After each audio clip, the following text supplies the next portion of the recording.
Welcome to the Fear and Greed Afternoon Report for Wednesday, the 1st of November 2023. I'm Sean Aylmer. Every afternoon, we've got the 5 stories that happened today that you need to know about. Story number 1, the S&P ASX 200 rose nearly 1% today, the best one-day trade in about 3 weeks, to finish at 6,838 points.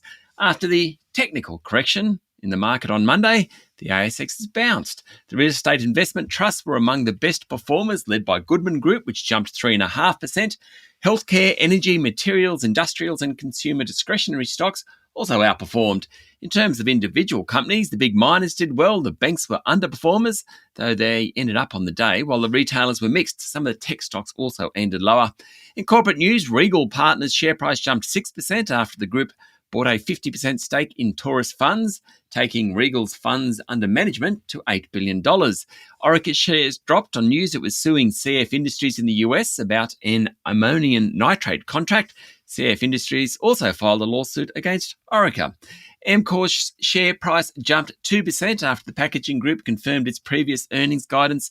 Australian Clinical Labs share price rose, as did its takeover target Helios, after the acquisition bid was extended to next year, and shares in Vicinity Centres were higher after the company's CEO said at its annual general meeting he was cautious about the outlook amid high borrowing costs and slowing consumer demand.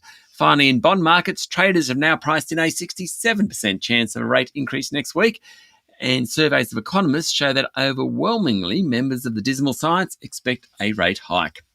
Story number 2, building approvals fell by nearly 5% in September, well below forecasts, demonstrating just how weak the construction sector is. Mind you, it's still hard to find a tradie. Approvals were down 4.6% after a big jump in August. Now, these tend to be fairly volatile numbers, so if you take the 3-month average, approvals are actually up marginally on earlier in the year.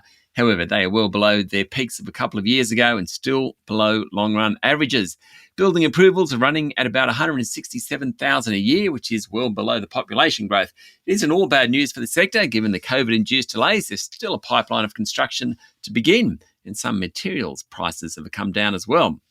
Story number 3, retailer Cotton On plans to push further into overseas markets, even though the group, with 1,500 stores, made just $6 million last financial year.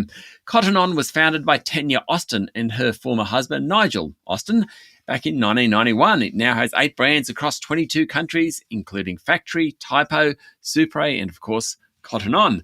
The Australian market still makes up over half the group's sales, which reached a record $2.2 billion last financial year, according to accounts lodged with ASIC.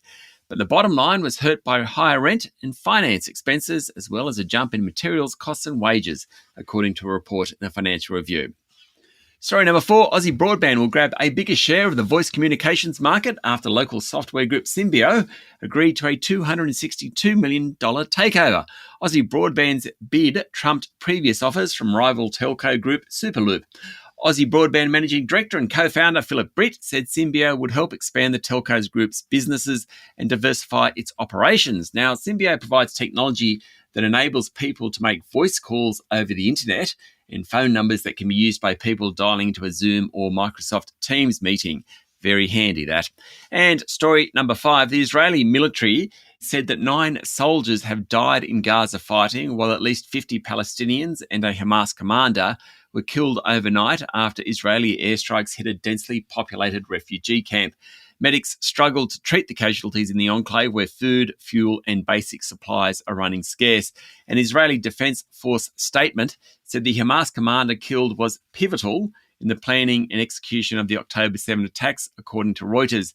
Meanwhile, back home, Prime Minister Anthony Albanese spoke to Israel's leader Benjamin Netanyahu this morning. Netanyahu thanked Albanese for Australia's long-standing support of Israel. Albanese has backed Israel's right to defend itself. However, he also cautioned the Netanyahu government on the need to avoid civilian casualties amid growing strains within Labor's ranks over the impact of retaliatory attacks that have left thousands of Gazans dead. That's it for the afternoon report for Wednesday, the 1st of November, 2023. Don't forget to hit follow on the podcast and find Fear and Greed on LinkedIn, Instagram, X and Facebook. Join Adam Lang and I tomorrow morning for the Fast 5 by Fear and Greed, the top 5 business stories you need to know in just 5 minutes. I'm Sean Aylmer. Enjoy your evening.